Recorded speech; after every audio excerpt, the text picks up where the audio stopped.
कानून के खिलाफ अपने अधिकार के न्यूनतम सुरक्षा की गारंटी के अधिकार के लिए इकट्ठा हुए हैं। ये हम स्पष्ट कर दें कि हमको किसी का विरोधी न समझा जाए, हमको किसी का अंधा हितैषी न समझा जाए। हम किसी के हितैषी हैं तो उसको लठिया करके सीधा करने का भी अधिकार हमारा है। जब हमको पैदाइशी अपराधी आपने मान लिया है तो ऐसा ना हो कि देर हो जाए और हमारे घर से जन्मजात अपराधी ही पैदा होने लगे। हम आज भी चेतावनी के साथ यहाँ पर उपस्थित हुए हैं। किसी तरीके से समाज में विभाजनकारी कानून बर्दाश्त नहीं होगा। आपने एक काला कानून ला करके यूनिवर्सिटी को पुलिस का थाना बना दिया है, वहाँ भी आप दलाली का अड्डा बना देंगे। SC/ST कानून आ गया है, SC/ST कानून का जबकि भारत सरकार का डेटा ये कहता है कि 80% SC/ST कानून का दुरुपयोग होता है, 5 लाख रुपए की लालच में दुरुपयोग होता है। आप ऐसा काला कानून ला देंगे, यूनिवर्सिटी भी शोषण का अड्डा बन जाएगी, पुलिस की दलाली का अड्डा बन जाएगी।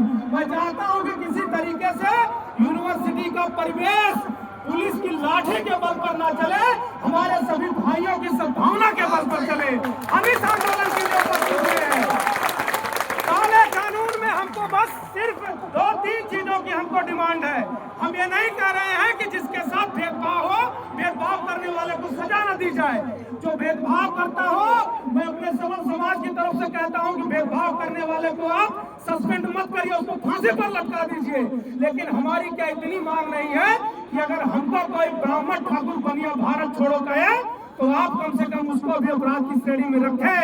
जब सुअर को जनेऊ पहनाई जाती है तो किसी सौरभ शुक्ला, किसी सर्वेश पांडे, किसी श्यामनाथ शुक्ला, किसी बाबू साहब, किसी ठाकुर साहब का अपमान नहीं होता है, वो हमारे जनेऊ संस्कार का अपमान होता है, हमारी सनातन संस्कृति का अपमान होता है।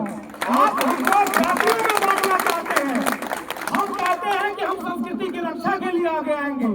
आपने एक कानून ला करके यूपी के पटेल को गुजरात के पटेल से लड़ा दिया है। आपने एक कानून ला करके यूपी के जाट को हरियाणा के जाट से लड़ा दिया है।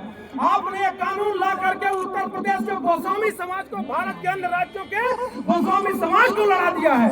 ये कहां थी आपकी बुद्धि ये कानून लाते समय? हम बार बार स्पष्ट करेंगे कि हम किसी के विरोध में नहीं है, हम सिर्फ अपने अधिकार की लड़ाई के लिए यहाँ पर आगे आए हैं। और ये मैं दावे के साथ आप सभी के संबल पर कह सकता हूँ कि अभी तो ये लड़ाई है, आगे हम इस आंदोलन को आमरण अनशन की तरफ ले जाएंगे।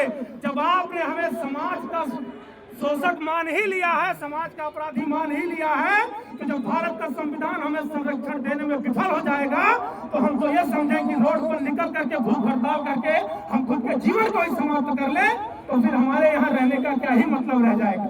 हमारे लिए बस यही विकल्प बचेगा कि हम खुद को खत्म कर ले। हम खुद की जान को, खुद के प्राण को झोंकने की शर्त पर इस आंदोलन में है।